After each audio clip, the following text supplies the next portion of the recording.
નમસ્કાર મિત્રો, જય હિન્દ, વંદે માતરમ. હું રઘુવીરસિંહ ચૌહાણ. મિત્રો, જમીન મહેસૂલની ધારા કલમ 61 અને પંચાયત ધારાની કલમ 105 મુજબ ગામતરમાં અથવા ગૌચરમાં દબાણો દૂર કરવાની સત્તા પંચાયતને સોંપેલી છે.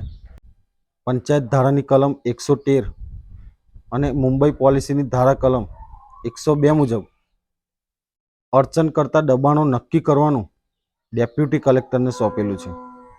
આઈપીસી કલમ 420, 423, 468 અને 384 મુજબ દબાણ કરતી અથવા દબાણ કરવામાં મદદરૂપ થતી વ્યક્તિ સામે કાનૂની પગલાં લેવા માટે કલેક્ટરને સોંપેલું છે.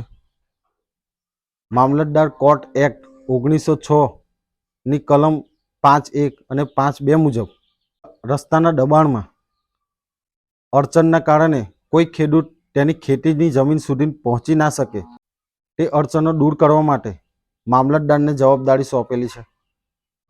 રેવન્યુ તલાટીનું કામ સરકારી પડતર જમીનના દબાણો શોધવા અને દબાણો હોય તો તાલુકા પર અહેવાલો રજૂ કરવાનું છે.